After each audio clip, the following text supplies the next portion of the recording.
In this video, anatomy of the male reproductive system. Let's begin by simply identifying structures that are important in the male reproductive system.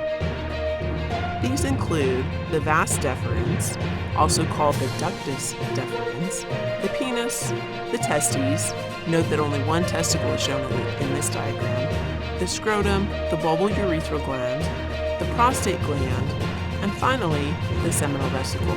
You have to have a basic understanding of location in order to understand function and how all these structures work together. We will begin with the testes, the male gonad. This is a diagram of a longitudinal section through one testicle, so you can now see what's inside. Notice that the majority of the testicle is composed of seminiferous tubules. These tubules produce sperm via spermatogenesis. But how? Let's take a closer look. In order to do this, we need to zoom in on the seminiferous tubule and take a cross-section through the tubule.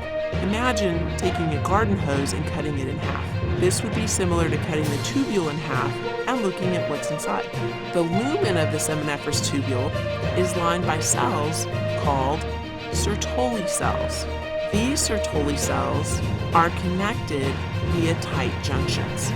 Lining the outside of the Sertoli cells is a layer of smooth muscle.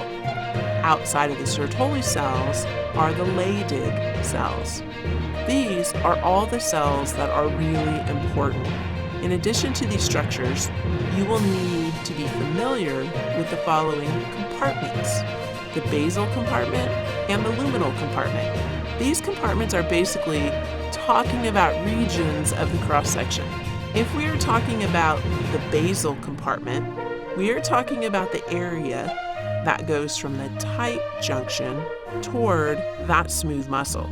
And if we are talking about the luminal compartment, we are talking about the area that goes from the tight junction toward the lumen. Now that you are familiar with the structures, let's focus on their functions.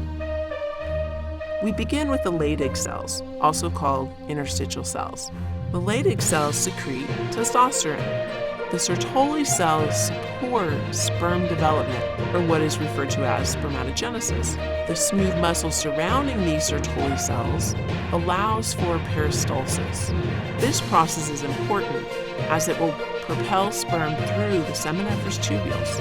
Well, that's all fine and dandy that the Sertoli cells produce the sperm, but how do the sperm get out of the seminiferous tubules and out of the testes? This is our next goal. So here are the sperm in the seminiferous tubules. The sperm has been produced by the Sertoli cells and released into the lumen of the seminiferous tubule. Those sperm then travel through this little region here called the rete, testes, and into the efferent ductules. This is the point at which the sperm exit the testes. From the efferent ductules, the sperm enter the epididymis and will ultimately make their way to the vas deferens. So that is the pathway the sperm are taking to get out of the testes. What propelled the sperm through all those structures? Peristalsis. Now the sperm are in the vas deferens, right? The vas deferens connects with the seminal vesicles to form the ejaculatory duct. At this point, the sperm is mixed with fluid that came from the seminal vesicles. The ejaculatory duct penetrates through the prostate gland to join the urethra. As such, the sperm wind up in the urethra, which receives substances from the bulbourethral glands. Thus, both urine and sperm are in the urethra. So that was just the pathway that sperm take from the seminiferous tubules to the urethra. Now, let's look more closely at the accessory glands I mentioned earlier.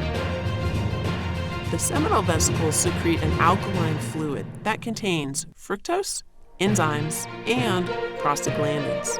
Remember, alkaline fluids are basic. The purpose of this alkaline fluid is to neutralize the acid that is in the female reproductive tract. The fructose is used for energy. Remember, sperm have to swim, so they need energy for motility. The enzymes in the fluid facilitate semen clotting. There are also prostaglandins in this fluid. These are for motility and viability of the sperm. The prostate gland is another accessory gland.